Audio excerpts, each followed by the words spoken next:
Neural networks are one of the most powerful learning algorithms that we have today. In this and in the next few videos, I'd like to start talking about a learning algorithm for fitting the parameters of a neural network given a training set.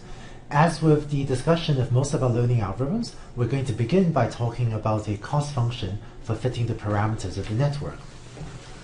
I'm going to focus on the application of neural networks to classification problems. So suppose we have a network like that shown on the left, and suppose we have a training set like this of xi, yi pairs of m training examples. I'm going to use uppercase L to denote the total number of layers in this network.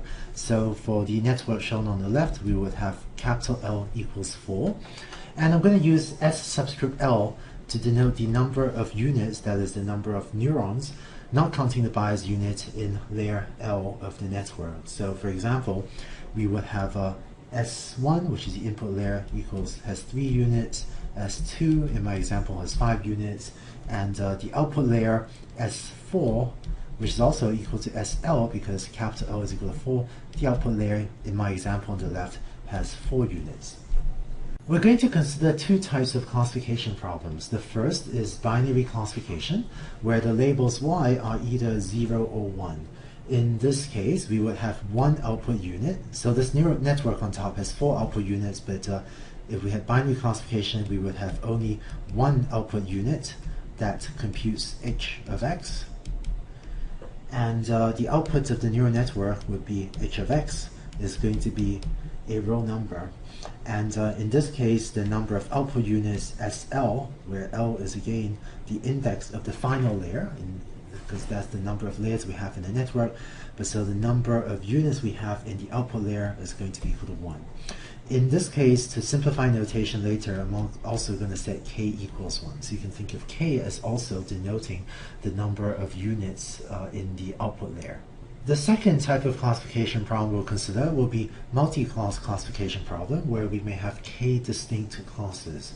So our early example had this representation for y if we had 4 classes, and in this case we would have capital K output units, and our hypothesis will output vectors that are k-dimensional, and the number of output units will be equal to k. And usually we would have k greater than or equal to 3 in this case, because if we had 2 classes, then we don't need to use the 1 versus all method. We need to use the 1 versus all method only if we have k greater than or equal to 3 classes. So if we had only 2 classes, we will need to use only 1 output unit.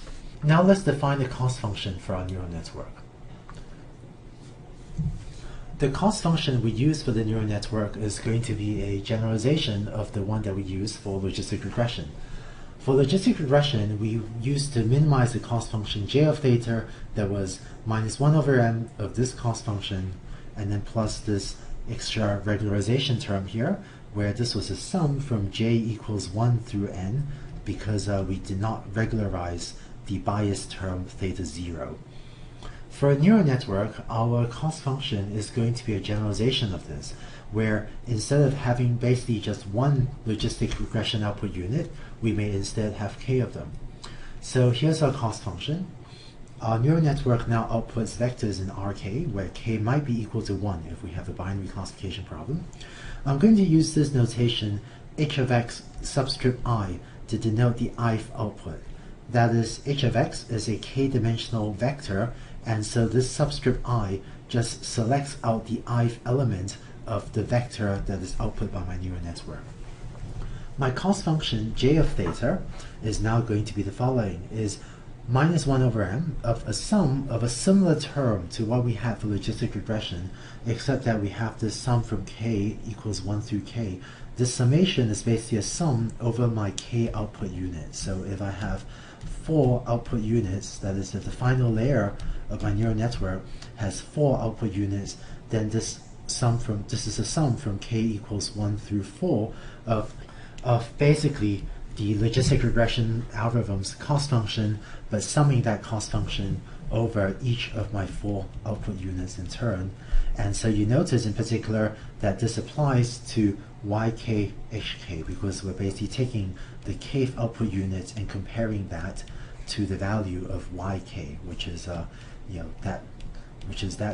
one of those vectors saying what class it should be. And finally, the second term here is the regularization term, similar to what we had for logistic regression. This summation terms looks really complicated, but all it's doing is just summing over these terms theta, j, I, l for all values of I, j, and l, except that we don't sum over the terms corresponding to these bias values like we had for logistic regression.